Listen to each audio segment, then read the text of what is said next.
హిజ్కియా తెలుసు మీ అందరికీ. ఎవరు? రాజు. హిజ్కియా రాజు. ఒక రోజు దేవుడు సడన్ గా చెప్పి, హిజ్కియా చచ్చిపోతున్నావు, కొన్ని రోజులకి చక్కబెట్టేసుకున్నాడట. ఏడ్చేసాడండి, కుమిలిపోయి ఏడ్చాడు.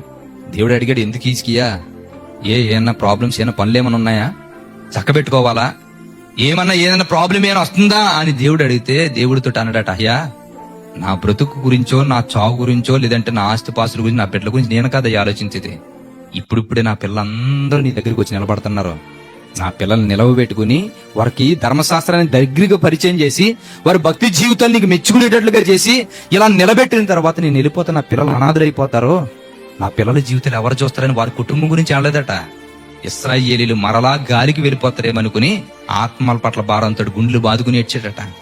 తన మాట్లాడిన మాట నీతిమంతుడిగా ఉన్నాడు గనక దేవుడి ఎదుట మరలా ఆయుష్ 15 సంవత్సరాలు పొడిగించి తన చేతిలో పెట్టాడట. ఎందుకని? పరలోకంలోంచి వచ్చిన వాడి యొక్క ప్రకారంగా ఉన్నవాడి తలంపులు ఇలాగుంటాయి. మట్టిలోంచి పుట్టిన వాడి యొక్క జీవితాలు వేరే ఉంటాయి. మీరు ఏ సందర్భాన్ని చూడండి, పరలోకంలోంచి వచ్చిన వాడి యొక్క తలంపులు కూడా అలాగుంటాయి అనడానికి గల కారణాలు ఏంటంటే, భక్తుల జీవితాలు చూడండి, వారి గురించి ఆలోచించరు.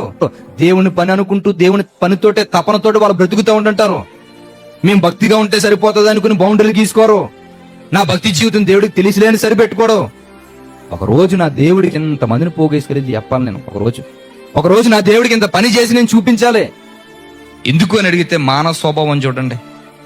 ఎవరన్నా మనకి ఇష్టమైనటువంటి వ్యక్తులు ఎవరు ఉన్నారనుకోండి, వాళ్ళ ఇంటి దగ్గర మనం వెళ్ళాం ఒక రోజు చూడడానికి. వాళ్ళు ఏమైతే మనం వచ్చిన తర్వాత వాళ్ళు వేరే ఊరు వెళ్ళారు ఎక్కడికో పని మీద. అమ్మా ఇదిగో భోజనం ఇక్కడ పెడుతున్నాను, తినేసి ఉండమ్మా, మధ్యాహ్నానికి అలా వచ్చేస్తాం అనుకుని ఇంట్లో వెళ్ళిపోయారు అనుకోండి. మనం వెళ్ళిన తర్వాత కుటుంబంలో ఉన్న వాళ్ళందరూ మనకి ఇష్టం కాబట్టి వాళ్ళని సంతోష పెట్టాలి. మనం ఏం చేస్తాం చెప్పండి? తినేసి మంచం ఎక్కిసి పడుకుంటామా? వాళ్ళు వచ్చే సమయానికి శుభ్రంగా అన్ని తుడిచేసి, గిన్నెలు ఏమైనా ఉంటే కడిగేసి, శుభ్రంగా అక్కడ ఉన్నటువంటి బట్టలు ఏమైనా ఉంటే ఉతికేసి, మొత్తం అన్ని పెట్టేటప్పుడు వాళ్ళు వచ్చి చూస్తారు.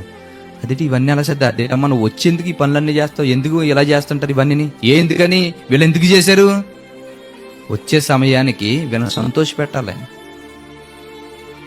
వచ్చే సమయానికి వీళ్ళని సంతోష పెట్టాలి. ఎందుకని? నన్ను ప్రేమతో ఆహ్వానించినటువంటి వీరికి ఆ ప్రేమతోటే ఇదిగో వచ్చినప్పుడు ఆ మెప్పు పొందుకోవడానికి నా ప్రేమను చూపించడం ఎలాగనుకుని చూసే పనులన్నీ చక్కబెట్టేశారు. దేవుడు మనకి ఇలా చేయరని చెప్పకూడదు, చెప్పే పరిస్థితులకు వెళ్ళకూడదు. మనమే తెలుసుకుని మనమే దేవుని పనులు ఎలా సంతోషపడతాడని మనం ఆలోచించి ఆలోచన తగ్గట్టుగానే వాక్యానుసారంగా మనం నడవాలి.